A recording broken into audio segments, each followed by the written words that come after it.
Olá pessoal, sejam muito bem-vindos ao módulo sobre tomada de decisão e controle do comportamento, e nessa videoaula a gente vai conversar em mais detalhes sobre o controle do comportamento em si. A gente já começou a falar disso um pouquinho na aula passada, porque como eu comentei com vocês, é até difícil separar tomada de decisão de controle de comportamento, até porque muitas das áreas envolvidas com a função estão envolvidas com outra também. E durante a execução do comportamento, tudo meio que acontece de uma forma contínua. A tomada de decisão acontece já promovendo regulação do comportamento e tudo mais. Mas agora a gente vai começar a olhar em mais detalhes o comportamento acontecendo mesmo. Essa é uma das aulas mais importantes da formação inteira. Vou repetir, essa aula agora é uma das aulas mais importantes da formação inteira. Então prestem bastante atenção, tentem entender tudo que eu estou falando, porque isso vai ser fundamental para você entender o comportamento das pessoas, o próprio comportamento, seja na saúde ou na doença, beleza? Eu queria começar essa aula usando um exemplo, né? Como sempre. Então vamos lembrar daquele exemplo, por exemplo, de você chegar em algum lugar e ver um bolinho, ver alguma coisa que te gera desejo de fazer algo, né? Nesse caso, é um estímulo que está te gerando desejo de ir lá comer ele, né? No caso, o bolinho de chocolate. Como a gente viu na aula passada, num cenário como esse, você tem basicamente duas opções. Ou seguir o seu impulso, o seu desejo de comer o bolinho e fazer o que quer que tenha que ser feito para comer o bolinho. Pode ser comprar o bolinho, pode ser pedir para o dono da casa para comer o bolinho, sem falar que você vai ter que ir lá pegar a colher, enfim, fazer tudo tem que ser feito para você comer o bolinho, executar a ação de uma forma completa. A outra opção é você, apesar de sentir desejo de comer o bolinho, você controla o seu comportamento. Em ambas situações você está controlando o seu comportamento, né? Quer você vá comer o bolinho ou não, você tem uma série de mecanismos regulatórios de controle para executar o comportamento de comer o bolo ou o comportamento de não comer o bolo. Tá? Então, ambas situações está controlando, né? E a segunda opção seria você, apesar de ter o desejo, por algum motivo, você decide não comer o bolinho e controla o comportamento para não comer o bolinho. Vamos explorar o que está acontecendo no cérebro de uma pessoa, no seu cérebro. Na primeira opção, você vai comer o bolinho, né? Então, está aqui o encéfalo humano, aqui frontal, aqui dorsal, né? Então, aqui estão os olhos, mais ou menos, aqui está a nuca, né? Beleza? O que vai acontecer? Na hora que você viu o bolinho, eventualmente você vai lá ativar aquelas áreas envolvidas com o processamento emocional, com o aspecto emocional, lá te gerar desejo de comer o bolinho, uma vontade, uma força que vem do além para você ir lá executar esse comportamento de comer o bolinho. Se você, né, naquele breve momento de tomada de decisão, você decide comer o bolinho, essas áreas vão modular aquelas outras áreas que estão localizadas mais dorsal, que por sua vez estão envolvidas com planejar o comportamento, né? Poxa, onde eu tô? Eu tenho que comprar o bolinho. Se eu tiver que comprar o bolinho, é um mini planejamento que você faz ali para executar o comportamento, né? O que eu tenho que fazer? Onde eu tô? Eu tenho que pedir para alguém? Tenho que pegar minha carteira? Tenho que comprar o bolinho? Tenho que sentar numa mesa?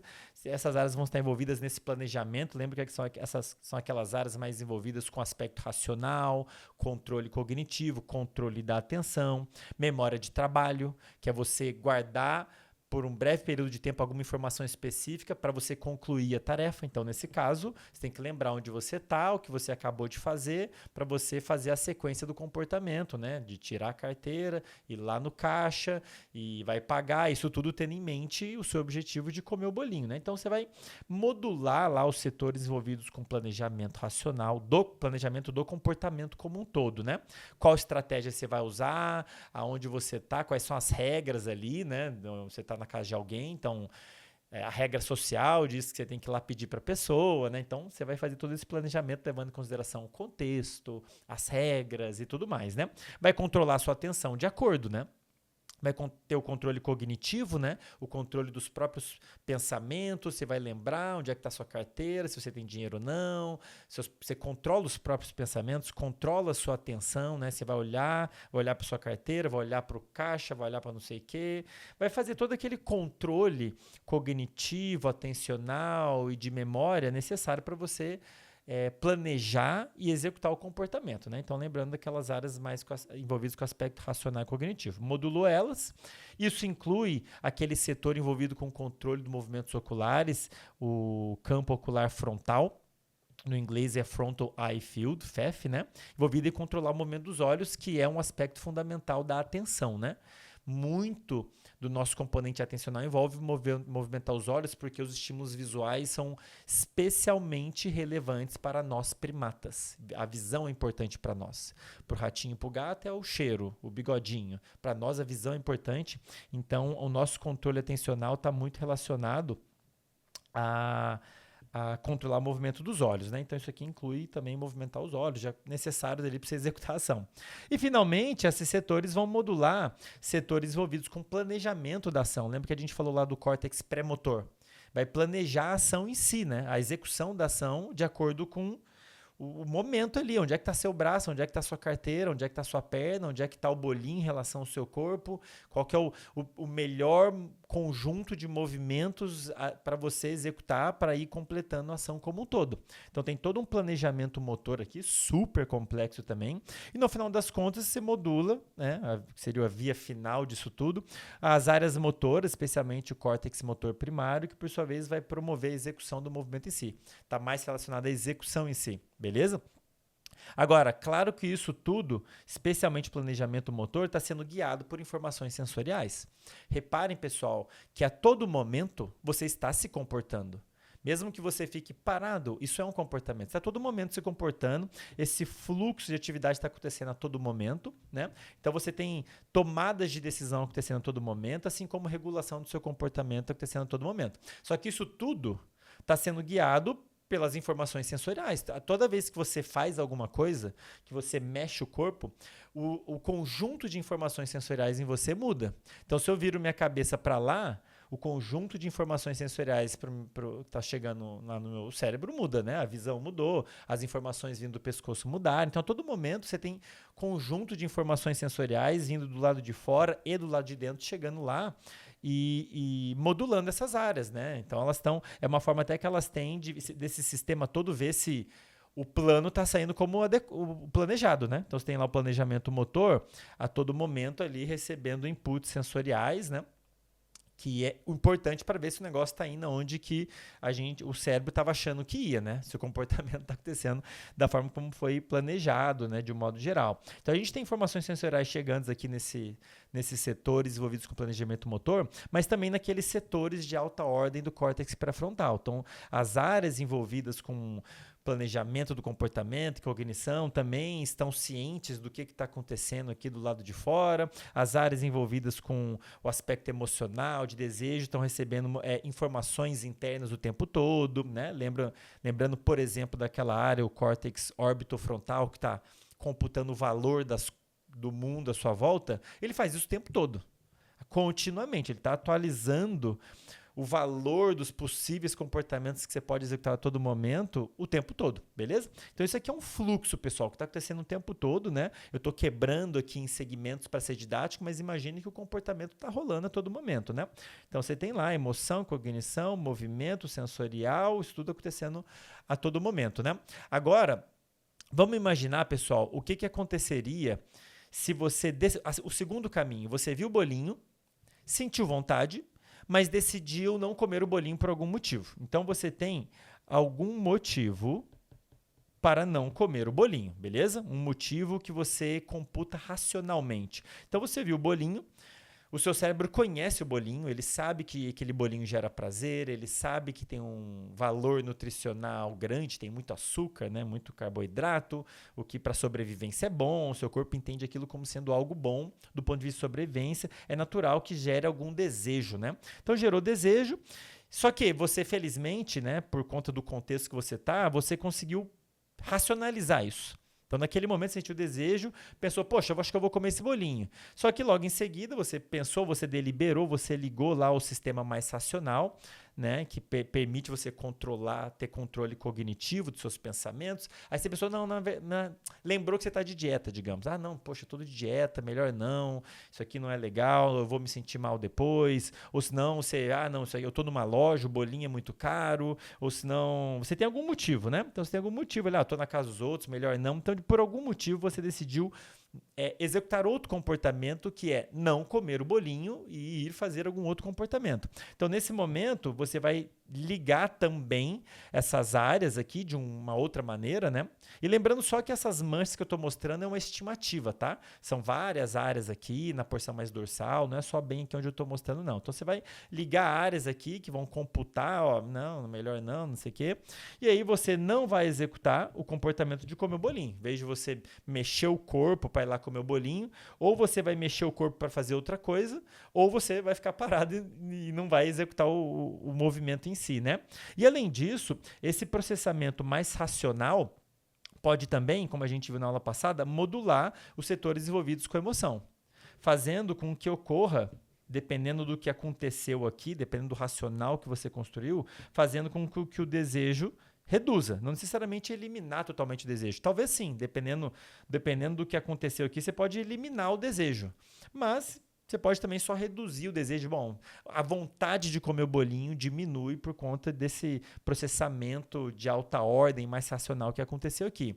E aí você migra para a segunda opção. Então, repara, pessoal, estou ilustrando aqui para vocês o controle do comportamento acontecendo em uma daquelas duas opções, depois de você ver um bolinho de chocolate, né?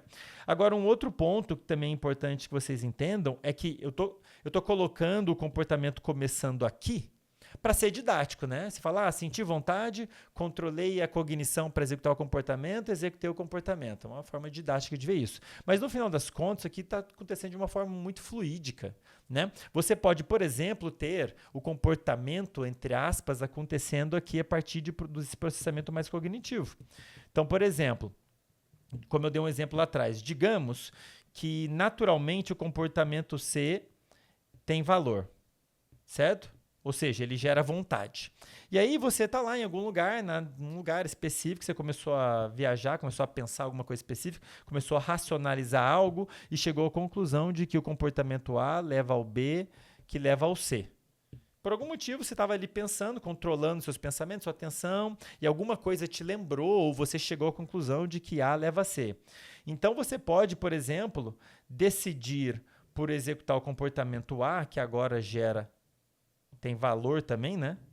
Se A leva a C e C tem valor, então A tem algum valor também, né? Então, a partir de um pensamento que você teve, algo que você lembrou, ou algo que você viu, você controlou sua atenção e viu alguma coisa, ou algum pensamento que você estava tendo, você pode modular as áreas envolvidas com emoção, gerar desejo para fazer alguma coisa específica e aí você começa o comportamento, entende? Então, o negócio pode começar aqui em cima, né?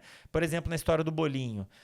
Antes de você ver o bolinho, você teve essas áreas aqui controlando sua atenção em direção ao bolinho. Aí você viu o bolinho e gerou atenção. Então, o comportamento não necessariamente começa aqui, tá? Lembre só que essas áreas estão conversando, é uma via de mão dupla, né? Então, você pode ter o pensamento gerando a emoção, que modula o pensamento e por aí vai, né? Tá? Agora, por que algumas vezes, pessoal, a pessoa sente vontade, ela até tem um motivo para não seguir aquela vontade, seguir aquele impulso, mas não consegue? Por que algumas vezes a pessoa age por impulsividade? O que seria impulsividade nesse cenário, pessoal? Para a gente entender com clareza. Algo gerou um desejo, pode ser um estímulo externo, um estímulo interno, um pensamento. Alguma coisa gerou um desejo. E essa área vai modular as áreas, vou deixar essa seta aqui, essa área vai modular as áreas do processo cognitivo que vão seguir o desejo.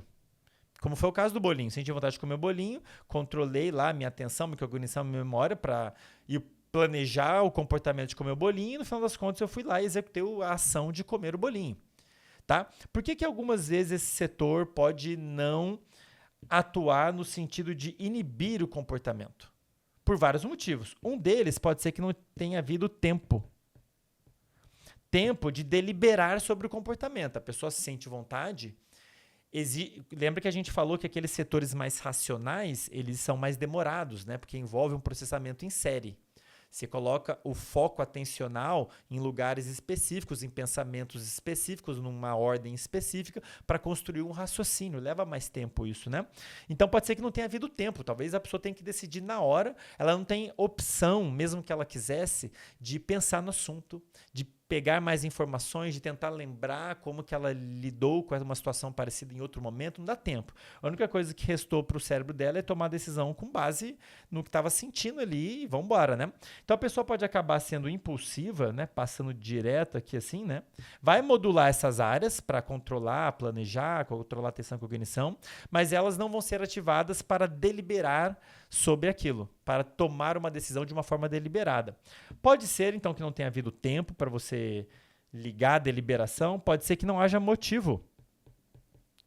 Pessoal, o cérebro foi lá, viu o bolinho e falou: esse bolinho, comer esse bolinho tem valor. Gera o desejo de comer o bolinho.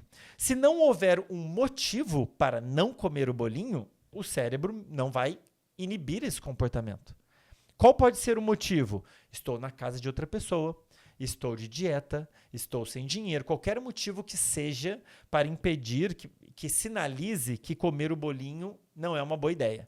Para você ter essa modulação das áreas mais racionais, do jeito que eu falei lá mais cedo, né? Nessa aula. Então, pode ser que não tenha um motivo. Ou pode ser também, pessoal, importante aqui, pode ser também que essas áreas envolvidas com autocontrole, por algum motivo, elas não estejam funcionando adequadamente. Um exemplo de quando isso acontece, quando a pessoa está muito estressada. Quando a pessoa está muito estressada, opa, sumiu aqui. Quando a pessoa está muito estressada, estresse. O estresse que envolve, por exemplo, a ativação da amígdala, estresse e ansiedade. A gente vai voltar a falar disso quando a gente falar de estresse e ansiedade mais para frente. A gente vai falar bastante sobre os efeitos do estresse e ansiedade no comportamento de um modo geral. Mas já adiantando aqui um spoiler, desliga esses sistemas envolvidos com autocontrole, então a pessoa entra no modo mais automático, fica mais fácil dela ser impulsiva. Da vontade dos impulsos guiarem o comportamento sem você ter essa possibilidade de autocontrole. Outra possibilidade importantíssima. Falta de sono, pessoal. Falta de sono prejudica a função do cérebro como um todo, especialmente do córtex pré-frontal, especialmente desses setores envolvidos com autocontrole. O cérebro perde a capacidade de ter estabilidade nesses sistemas e ele não funciona direito, fica meio capenga e a pessoa tende a ficar mais impulsiva num cenário desse. É por isso que pessoas que dormem mal, elas tendem a comer coisas que não deveriam, tendem a falar coisas que não deveriam, tendem a fazer coisas que não deveriam. Ela perde a capacidade de se controlar, fica meio impulsiva, como se essa área tivesse temporariamente desligada. Ou também o uso de drogas específicas, né? Como o álcool. O álcool age aumentando a atividade do GABA, que é um neurotransmissor inibitório, que vai desligar muitos sistemas por conta disso, né? Em parte, esses sistemas aqui envolvidos com autocontrole. Então, a pessoa tende a ficar mais impulsiva, por exemplo, sob efeito de algumas drogas que inibem a atividade desse sistema ou atrapalham a atividade desse sistema, beleza? E aí a pessoa tende a ficar mais impulsiva, né? Agora, um ponto importante, pessoal. Independente se é um comportamento mais impulsivo, que está sendo executado por impulsividade, ou um comportamento que está sendo executado por uma decisão mais racional, né? Dependente de qual seja o comportamento, se é um comportamento que está sendo executado com um objetivo, como é o caso de todos os comportamentos, na verdade, então tem um objetivo claro para ser alcançado e você liga os sistemas sensório-motores que vão executar o comportamento em si, beleza? Com a repetição, toda vez que o indivíduo executa esse comportamento, inicialmente, vamos pensar o seguinte, pensa numa coisa que você não faz muito, que você vai começar a fazer, uma atividade que você vai começar a fazer. Inicialmente, você vai ter que ligar esse sistema para guiar o comportamento. Um comportamento que é novo para uma pessoa, ela não sabe como fazer, digamos que você nunca fez café e é a primeira vez que você vai fazer café numa casa de uma pessoa. Você não sabe onde está o filtro, você não sabe onde está o café, quanto pó de café põe, se aquele café é mais forte ou não, aonde que você esquenta a água, onde está a água, onde está o filtro para pegar a água. Então, um comportamento específico como esse que você nunca executou, talvez porque não é sua casa, você vai precisar ligar mais esse sistema para guiar o comportamento. Por quê? Você vai ter que pensar, né? Pô, onde está o filtro? Aí você vai controlar a sua atenção procurando no filtro. Achei. Onde está o café? Você vai controlar a sua atenção. E isso o tempo todo tendo em mente mantendo na memória, aquela memória que a gente chama de memória de trabalho, né? Mantendo em mente o que você tem que fazer, né? Que é fazer o café e mantendo em mente que você já fez. Achei o filtro? Beleza, mantém na cabeça que você já achou o filtro. Cadê o pó de café? Ah, achei o pó de café. Mantém em mente que achou o pó de café e assim você consegue executar a tarefa como um todo. Você precisa muito desse sistema aqui, pessoal. Desse sistema mais racional, mais envolvido com controle cognitivo, atencional, memória de trabalho, para você conseguir executar essa tarefa que você nunca executou, é nova, né? Agora, num primeiro momento, é isso que acontece. Então, a gente vai precisar, quer seja por impulso, ou quer seja algo que você decidiu racionalmente, se for uma atividade nova, você vai precisar ligar todo esse sistema aqui de foco, planejamento e tudo mais, né? Agora, com a repetição, pessoal, conforme você executa essa mesma tarefa, que tem um objetivo claro, nesse caso, fazer o café, conforme você vai executando, o cérebro vai aprendendo a executar aquela tarefa. De modo que, em um determinado momento, esses sistemas envolvidos em gerar desejo e vontade, eles conseguem ativar quase que diretamente os sistemas envolvidos com a execução do comportamento. Sem precisar, deixa eu apagar aqui para não ficar... Sem precisar sem depender muito desses sistemas envolvidos com cognição e atenção. Depois de um certo número de repetições, esses sistemas aqui, a gente já vai falar disso mais para frente, eles se modificam de modo que essas áreas envolvidas com o aspecto emocional, elas conseguem ativar quase que diretamente ou diretamente os sistemas envolvidos com a execução do comportamento, de modo que aquilo fica mais automático. No que o cérebro identifica um contexto específico que gera um certo desejo de executar uma ação que ele já sabe muito bem como executar, você ativa quase que diretamente essa ação sem precisar ficar prestando atenção naquilo. Soa familiar? Que tipo de comportamento é esse, pessoal, que a gente consegue executar de uma forma meio que automática? Tem um nome específico, a gente chama isso de hábito. A gente vai falar bastante de como isso acontece, de todas essas modificações que acontecem durante a formação de hábito. Mas basicamente é isso. Inicialmente, a gente precisa percorrer o caminho longo, digamos assim, né? E usar bastante as áreas envolvidas com cognição e atenção. Depois de um certo momento, essas áreas começam a não ser tão necessárias, porque o nosso cérebro já sabe como executar aquele comportamento específico muito bem, que seria o caso de você fazer o café, você já sabe onde está o pó, já sabe onde está o filtro, já sabe como esquentar a água, já sabe a ordem de fazer as coisas, não tem mais que pensar naquilo. Você só tem o comando, faça café.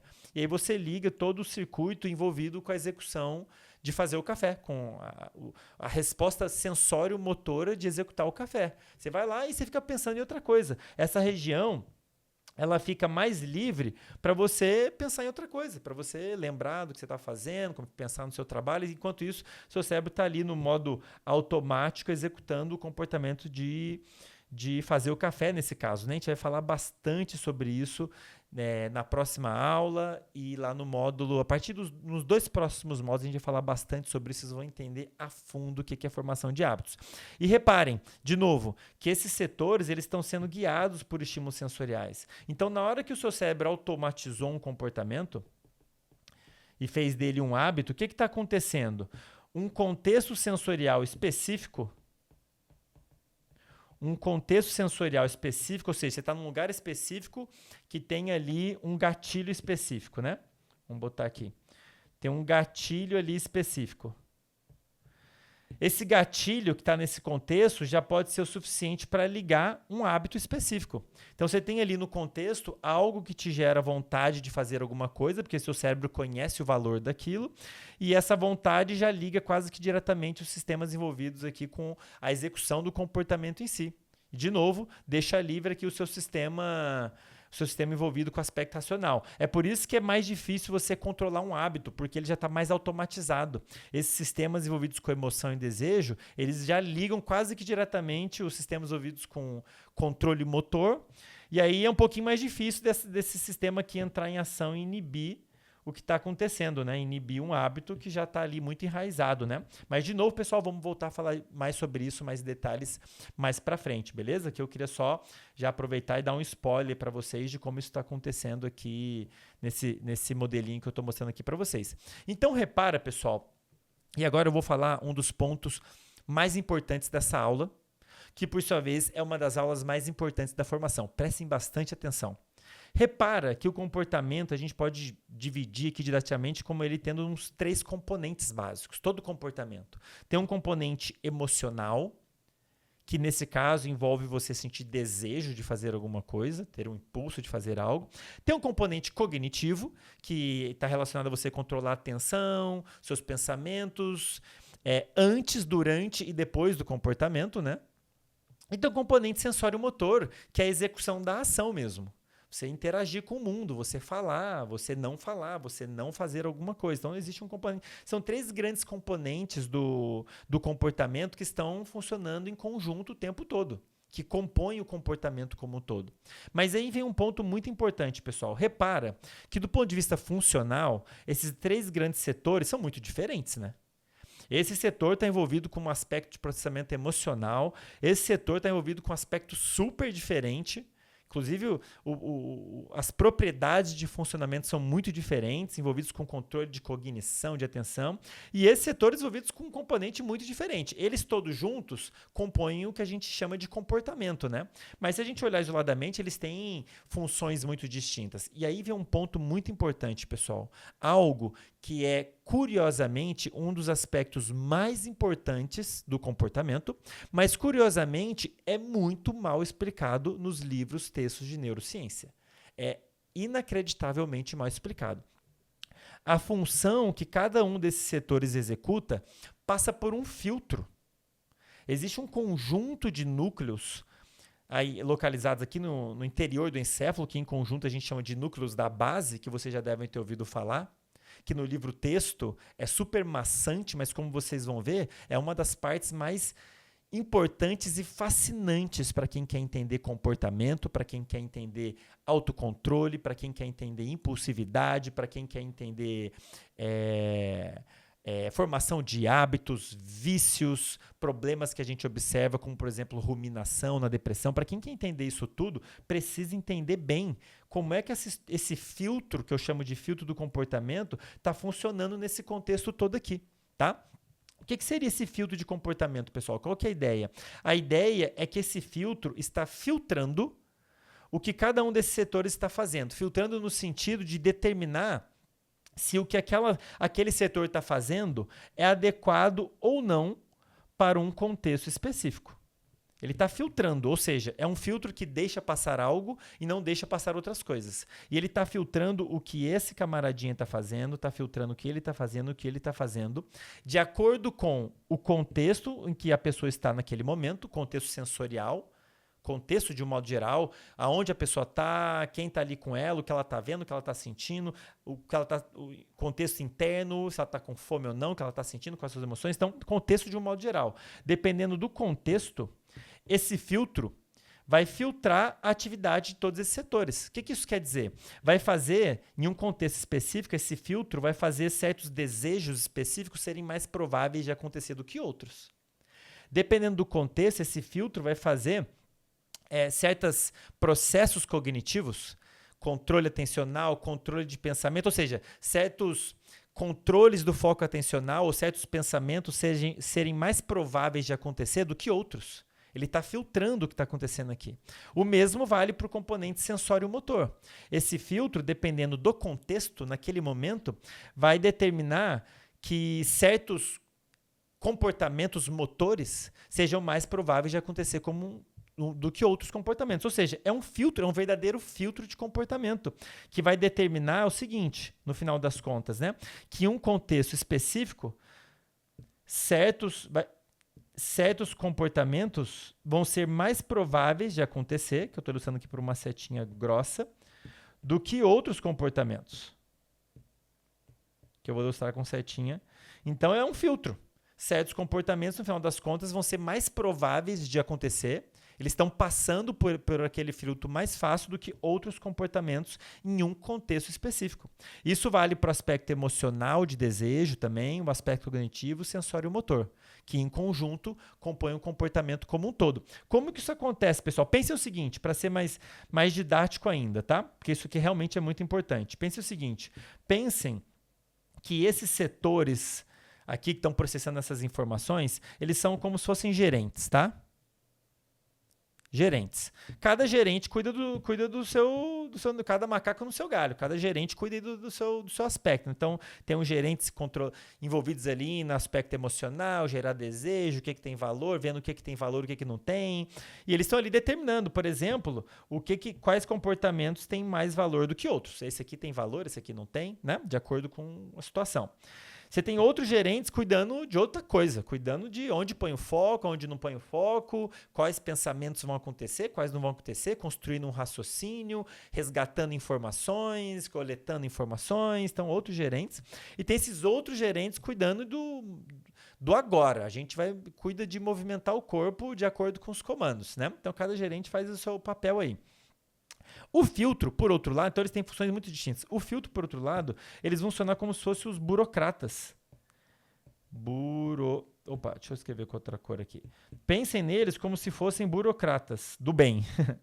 Eles são bons, são importantes, né? Não é igual a gente vê muito por aí, não. Como se fossem burocratas que vão filtrar o que os gerentes estão decidindo. Então, como se cada gerente avisasse para os burocratas o que eles querem fazer, a decisão deles, os burocratas vão decidir o que convém deixar passar ou não.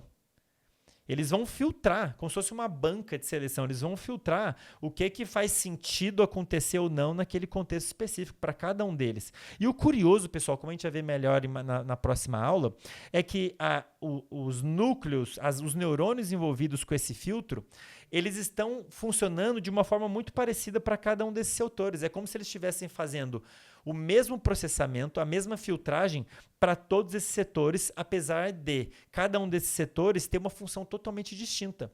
Então, apesar dos gerentes, cada um está fazendo suas coisas, o filtro está filtrando da mesma maneira para todo mundo. Tipo, democrático. Então, está passando ali pelos burocratas que vão olhar as decisões de cada um dos gerentes e falar, ó, isso aqui tá legal, isso aqui faz sentido, mete bronca. Ou se não, fala, não, isso aqui não faz sentido para esse contexto aqui não, isso aqui não, para. Então ele tem potencial de aumentar, de estimular a atividade desses setores ou de inibir, de acordo com o contexto. Como que isso funciona, pessoal? Cada um desses setores se comunica diretamente com alguma parte desse filtro. Tá? A gente vai ver isso mais detalhes na próxima aula. Então, cada um desses setores se comunica, envia inputs, né? Estou simplificando aqui, é claro, né? Para um setor específico desse filtro, beleza? Que, por sua vez, tem ali no meio dele conjuntos de neurônios que podem estimular a atividade da área, um conjunto de vias, né, de vias de neurônios, que podem, no final das contas, estimular a atividade daquela área ou inibir. Ou seja, pode deixar passar, o filtro, os burocratas podem olhar e falar, isso aqui é bom, isso aqui é importante, mete bronca, segue baile. Ou se não, podem olhar certas decisões, certos processamentos e falar, não, isso aqui não faz sentido, para aí, isso aí não. Para agora isso aí não serve, não dá, tá? Então eles têm mecanismos para estimular ou inibir. Então você tem o filtro se comunicando de volta, depois de uma sequência de núcleos, a gente vai ver isso em mais detalhes, se comunicando de volta com o setor no sentido de inibir processamentos inadequados e estimular os adequados para aquele contexto específico. O mesmo vale, isso aqui eu estou falando para o setor de emoção, mas o mesmo vale para o aspecto cognitivo e o mesmo vale para o aspecto sensório-motor. Então, repara que existem loops de comunicação entre o córtex, esses setores que processam esses componentes do comportamento, e regiões desse filtro, que são os núcleos da base. E são loops paralelos. Então, você tem esse loop cuidando do aspecto emocional, esse loop cuidando da cognição e esse loop cuidando do aspecto sensório-motor, né? De novo, pessoal, o que isso quer dizer? Que em um determinado contexto específico, tipo, estou numa loja de doces com muita fome e tenho muito dinheiro no meu bolso. Isso é um contexto específico, bem específico. Estou numa loja de doces, seu cérebro sabe onde você está vendo os doces, está sentindo o cheiro de doce e o seu cérebro sabe que você está com fome. Então, num contexto específico, esse filtro vai fazer o comportamento, vai fazer certas emoções serem mais prováveis de acontecer. Certos desejos serem mais prováveis de acontecer. Qual desejo vai ser mais provável de acontecer? Ele vai filtrar, né? Qual vai ser mais provável de acontecer num contexto como esse? Sentir vontade de comer doce. Afinal de contas, você gosta de doce, gera prazer, e você está com fome. Então, as chances desse sistema gerar esse filtro vai filtrar justamente esse tipo de emoção, né? Sentir desejo de comer doce, né? Um exemplo aqui. Os filtros envolvidos com cognição vão ser afetados também. As chances são de que os processos cognitivos envolvidos em pensar em doce, comer doce, pensar em coisas relacionadas a doce, talvez até mesmo lembrar da sua dieta, eles vão ser facilitados nesse contexto.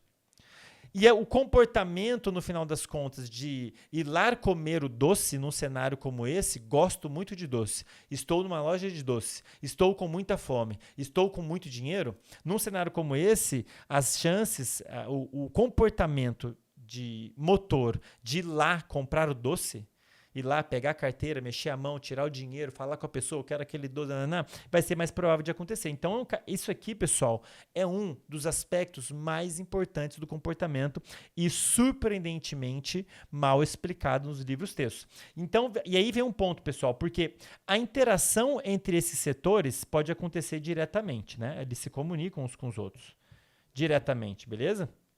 Lembra? Essas áreas elas estão em comunicação umas com as outras, beleza? Então elas podem modular umas às outras diretamente, mas em boa parte essa interação acontece por meio desse filtro. Por quê? O que quer que esse gerente decida, e o filtro deixe passar, vai afetar o que o filtro vai deixar passar aqui e vai afetar o que o filtro vai deixar passar aqui. Então os seus desejos vão afetar também a cognição, que pode afetar também o comportamento. Existe uma certa sobreposição nessa comunicação em relação a essa.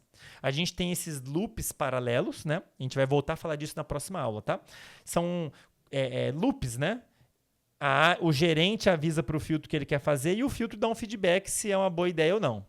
Inibe certas emoções e facilita outras emoções de acontecerem. Aqui é a mesma coisa.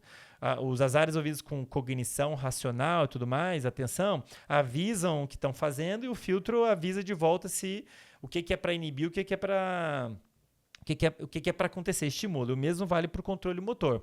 É assim, quando a gente fala do controle cognitivo, que acontece o controle de impulsos. Depende muito desse loop, tá? Se a gente tem alguma lesão aqui, nessa comunicação, ou aqui, você vai ter problemas como se você estivesse lesionando a área em si.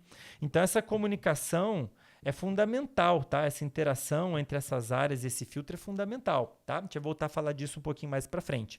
E aí vem um ponto super importante, tá? Então, a gente tem esse filtro do comportamento que está fazendo certos comportamentos serem mais prováveis de acontecer num contexto específico. Beleza?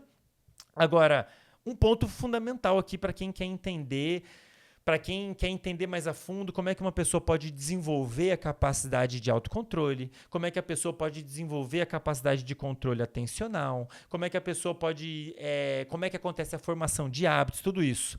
Você precisa entender o seguinte, esse filtro, os burocratas, eles podem ser modificados temporariamente ou mais permanentemente. O que isso quer dizer? Você pode modificar esse filtro fazendo que o comportamento mais provável de acontecer num contexto específico mude. Se você modifica o filtro, você modifica o comportamento de uma pessoa. Inclusive, quando eu falei lá de hábitos no slide passado, os hábitos, como é que acontece a formação de um hábito? Modificando os neurônios desse filtro aqui, fazendo com que um certo comportamento motor seja mais provável de acontecer num contexto específico. Você modifica esse filtro fazendo... Opa, ficou poluído aqui, né?